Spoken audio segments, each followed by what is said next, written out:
ನಮಸ್ಕಾರ. AS32 ಕನ್ನಡ ನ್ಯೂಸ್ಗೆ ಸ್ವಾಗತ.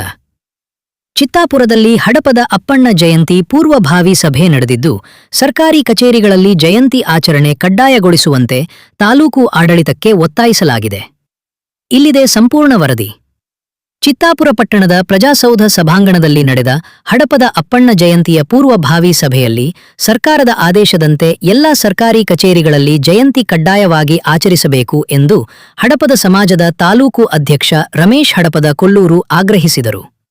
ಬಹುತೇಕ ಸರ್ಕಾರಿ ಕಚೇರಿಗಳಲ್ಲಿ ಶರಣರು ಹಾಗೂ ರಾಷ್ಟ್ರನಾಯಕರ ಜಯಂತಿಗಳನ್ನು ಆಚರಿಸದೆ ನಿರ್ಲಕ್ಷ್ಯ ಮಾಡಲಾಗುತ್ತಿದೆ ಎಂದು ಅವರು ಬೇಸರ ವ್ಯಕ್ತಪಡಿಸಿದರು.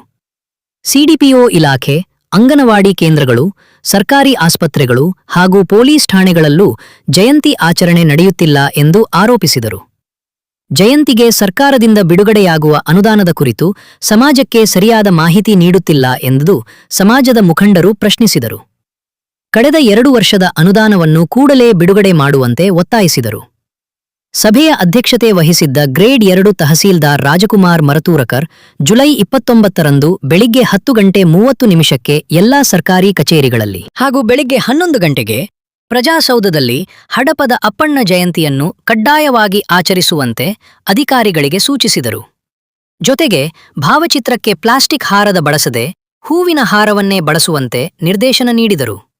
ಉಪಸ್ಥಿತರಿದ್ದವರು ಗ್ರೇಡ್ 2 ತಹಸೀಲ್ದಾರ್ ರಾಜಕುಮಾರ್ ಮರತೂರಕರ್, ಬಿಸಿಎಂ ಅಧಿಕಾರಿ ಸುನೀತಾ ಉಡಗಿ, ಅಗ್ನಿಶಾಮಕ ಸಹಾಯಕ ಠಾಣಾಧಿಕಾರಿ ಶರಣಯ್ಯ ಗುತ್ತೇದಾರ, ಅರಣ್ಯಾಧಿಕಾರಿ ಜಾವೀದ್, ಹಡಪದ ಸಮಾಜದ ತಾಲೂಕು ಅಧ್ಯಕ್ಷ ರಮೇಶ್ ಹಡಪದ ಕೊಲ್ಲೂರು, ಪ್ರಧಾನ ಕಾರ್ಯದರ್ಶಿ ಕಲ್ಯಾಣಿ ಗುಂಡಗುರ್ತಿ, ಉಪಾಧ್ಯಕ್ಷ ಶೇಖಣ್ಣ ದಂಡಗುಂಡ, ಭೀಮಾಶಂಕರ್ ಹಡಪದ, ನಗರಾಧ್ಯಕ್ಷ ಮುರಳಿಕುಮಾರ್ ಸಾತನೂರು, ಅಶೋಕ್ ಚಿತ್ತಾಪುರ, ಶಿವಕುಮಾರ್ ನಾಲವಾರ, ಸಿದ್ದು ಭೀಮನಳ್ಳಿ, ಶಂಕರ್ ಡೋಣಗಾಂವ್, ಬಸವರಾಜ ಹಡಪದ, ಶ್ರೀನಿವಾಸ ಸುನಿಲ್, ರಾಜಶೇಖರ್ ಮಲಕೂಡ, ಅಜಯ್ ಕುಮಾರ್ ಸೇರಿದಂತೆ ಸಮಾಜದ ಮುಖಂಡರು ಹಾಗೂ ಸದಸ್ಯರು ಉಪಸ್ಥಿತರಿದ್ದರು.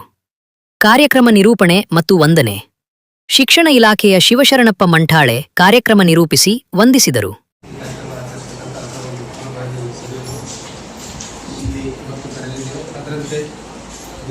ಆಗಸ್ಟ್ 1 ತಾರೀಕು ಕೂಡ ಡಾಕ್ಟರ್ ಮಹಾಂತ ಶಿವಲಿಂಗ ಲಿಂಗಾಚಾರ್ಯ ಕೂಡ ಇದೆ. ಅವರ ಒಂದು ಜಯಂತಿ ಕಾರ್ಯಕ್ರಮ ಕೂಡ ಒಳ್ಳೆಯ ರೀತಿಯಲ್ಲಿ ಸುಗಮವಾಗಿ ಒಂದು ವಿಜೃಂಭಣೆಯಿಂದ ಆಚರಿಸುವ ಅದರ ಬಗ್ಗೆ ಕೂಡ ಚರ್ಚಿಸಲು ನಾವು ಈ 2 ಮಹಾನರ ಒಂದು ಮಾನ್ಯರ ಒಂದು ಜನ್ಮ ದಿನಾಚರಣೆಗಳನ್ನು ಯಾವ ರೀತಿ ಆಚರಿಸಬೇಕಂತ ತಮ್ಮ ಅಭಿಪ್ರಾಯ ಎಲ್ಲ ಸಲಹೆಗಳನ್ನು ಪಡೆದು ಆಚರಿಸಲು ಅದಕ್ಕೆ ಇವತ್ತಿನ ದಿವಸ ಈ ಪೂರ್ವಭಾವಿ ಸಭೆಯನ್ನು ಕರೆದಿದ್ದೇವೆ. ಈ ಸಭೆಗೆ ತಹಸೀಲ್ದಾರ್ ಗ್ರೇಡ್ 1 ಸರ್ ಅವರು ನಮ್ಮ ಕೈಗೊಂಡು ತಿಳಿಸಿಕೊಂಡು ಅರ್ಜೆಂಟ್ ಒಂದು ಮೀಟಿಂಗ್ ಡಿ ಸಿ ಸಾಹೇಬ್ ಕೊಡುತ್ತಾರೆ ವಿಶೇಷಿದ್ದಾರೆ. ಅದಕ್ಕಾಗಿ ನಾನು ತಹಸೀಲ್ದಾರ್ ಇವತ್ತು ತಗೋತಾ ಇದ್ದೀನಿ. ಈ ಒಂದು ಕಾರ್ಯಕ್ರಮಕ್ಕೆ ಇಲ್ಲಿ ಸಭೆಗೆ ಆಗಮಿಸಿದಂಥ ಎಲ್ಲ ಸಮಾಜ